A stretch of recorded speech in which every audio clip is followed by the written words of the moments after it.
तो अगले पीडीएफ में चलते हैं।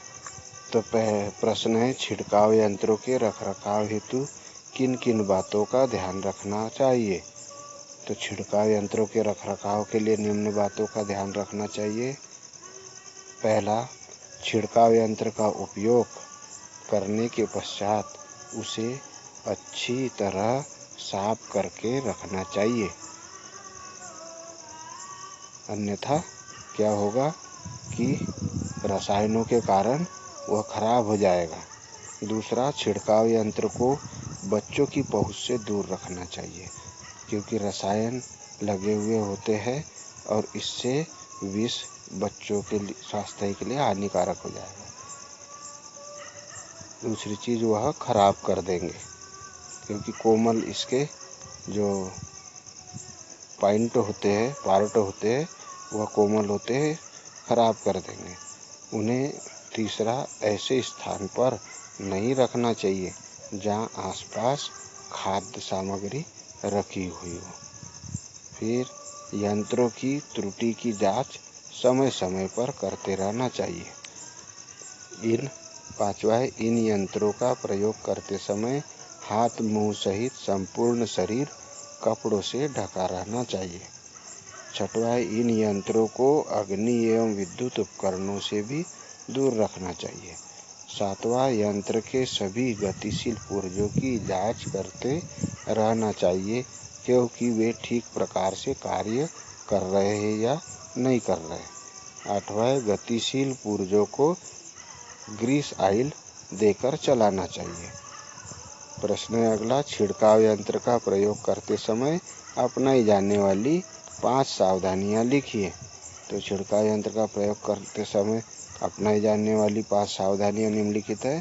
पहला, छिड़काव यंत्र का नोजल वायु की गति की दिशा में ही रखना चाहिए। हवा जिधर चल रही है उधर ही उसका हो, अन्यथा अपने ही ऊपर छिड़कने वाले के ऊपर ही दवा आएगी, जो हमारे शरीर के लिए हानिकारक रहेगी। अर्थात वायु के बहाव के विपरीत छिड़काव नहीं करना चाहिए। दूसरा, छिड़काव यंत्र के सभी जोड़ों को भली प्रकार जांच कर ही उपयोग में लाना चाहिए।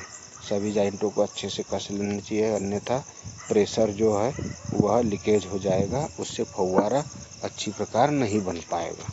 तो सभी जोड़ों को भली प्रकार जांच लेना चाहिए, इससे दवा का भी नुकसान नहीं होता। तीसरा, यंत्र का प्रयोग करते समय हाथ मुंह सहित संपूर्ण शरीर कपड़ों से ढका रहना चाहिए। हाथ भी, मुंह भी और शरीर भी पूर्ण रूप से कपड़ों से ढका हुआ होना चाहिए, अन्यथा विष का प्रभाव शरीर पर पड़ने लगता है। चौथा, छिड़काव के समय नोजल को पौधों से लगभग 1 फुट की दूरी पर रखना चाहिए, जिससे कि पौधे के संपूर्ण भाग पर दवाई जा पाए। अगला है, दवा का छिड़काव करते समय ध्यान रखना चाहिए कि दवा शरीर पर न पड़े तथा उसकी गंध कम से कम नाक में जाए। समझ में आ गया होगा यह प्रश्न। अगला प्रश्न चलते हैं, देसी हल और मिट्टी पलटने वाले हल में अंतर बताइए। तो देसी हल और मिट्टी पलटने वाले हल में निम्न अंतर है।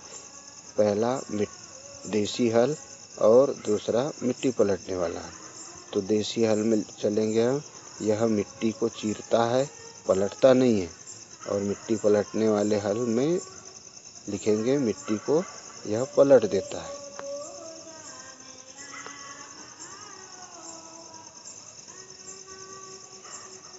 यह गर्मी के दिनों में जो हार्ड भूमि होती है उसको चीरने वाला यंत्र।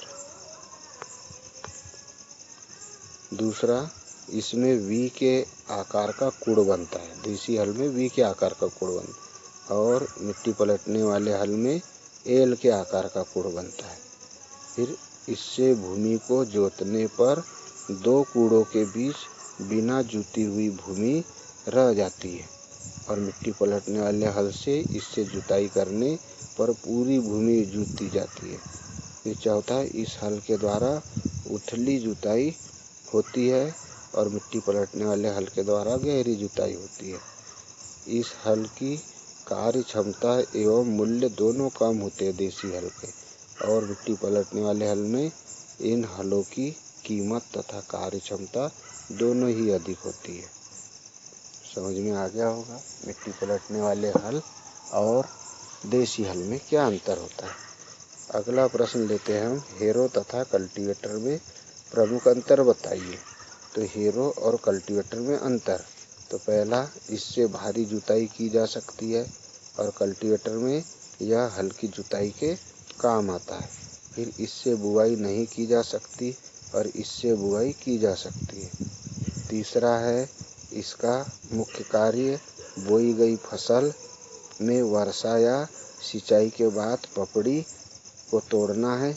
इसके अतिरिक्त इसके द्वारा छिटकवा विधि द्वारा बोई गई फसल की निंदाई गुड़ाई भी की जा सकती है हेरो के द्वारा। और कल्टीवेटर, इसका मुख्य कार्य निंदाई गुड़ाई है, लेकिन इससे केवल कतारों में बोई गई फसलों की निंदाई गुड़ाई की जा सकती है।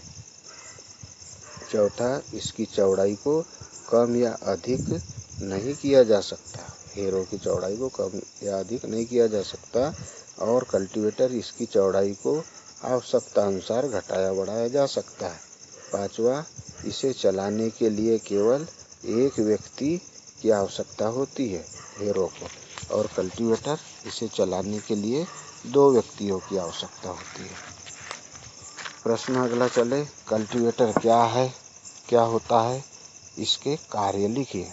कल्टीवेटर क्या है, इसके कार्य। तो कल्टीवेटर के कार्यों में हम लिखेंगे कल्टीवेटर क्या होता है। पहले परिभाषा, तो कल्टीवेटर एक ऐसा यंत्र है जो मिट्टी की हल्की जुताई करता है तथा मिट्टी के ढेलों को विलोड़ित करता है, मिला देता है। वो भुरभुरा करता है, परंतु यह मिट्टी को पलटता नहीं है। तो कार्य इसके कौन कौन से, भूमि के ढेलों को तोड़कर उन्हें भुरभुरा बनाना। दूसरा है भूमि को बुआई के लिए यथाशीघ्र तैयार करना। तीसरा, खरपतवार नष्ट करना। चौथा, भूमि में खाद मिलाना तथा पंक्तियों में बोई गई फसल की निंदाई गुड़ाई करना। पांचवा है छिटकवा विधि द्वारा बोए गए बीजों को मिट्टी से ढकना। और छठवा है आलू जैसी फसलों की खुदाई करना। तो यह हो गए हमारे भू परिष्करण यंत्र। तो ये देख रहे हैं हम भू परिष्करण यंत्र, इसके पहले भी हमने दिखाए हैं। ये है देसी हल, इसको समझा दिया गया है। इसकी ये होता है हरीश, ये होता है फार, ये होता है हत्ता, यहाँ लगा हुआ होता है परोठा, है ना, और यहाँ होती है नुकीली फार। हरीश के वहाँ जो होता है उसको परोठा बोलते हैं। ये होता है प्लाऊ, मिट्टी पलटने वाला, एल आकार का कूड़ बनाता है ना। ये है डिस्क हल, बारीक चीर देता है भूमि को। ये होता है गर्मी के दिनों में हार्ड भूमि को तोड़ने के लिए यंत्र। ये होता है रीपर, क्या कार्य करता है ये,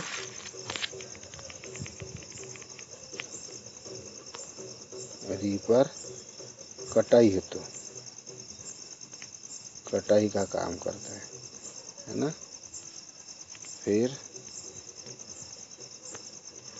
क्या है ये, थ्रेशर,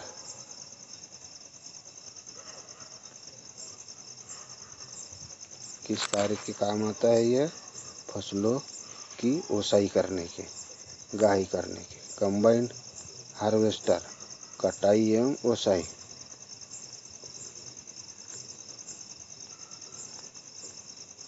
ओसाई के काम आता है। फिर स्प्रिंकल, सिंचाई के लिए, है ना।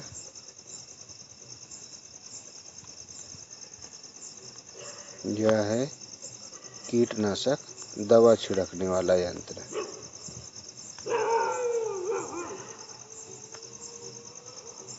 यह भी है इलेक्ट्रिक इंजन द्वारा चालित पोर्टेबल स्प्रेयर पंप। ये क्या है, पोटैटो प्लांटर, आलू बोलने वाला।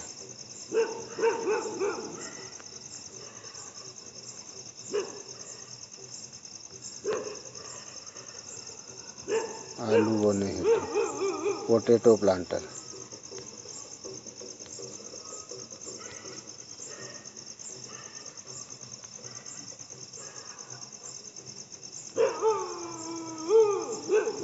Potato planter.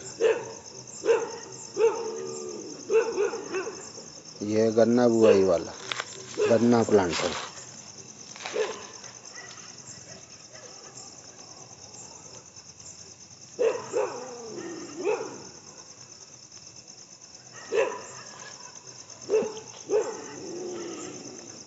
कल्टीवेटर।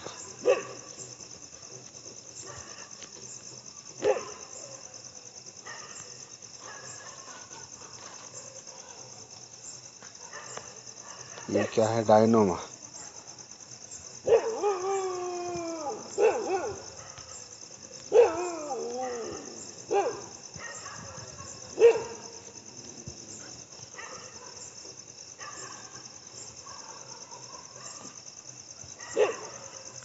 क्या है? किसानों का असली हीरो पावर हेरो।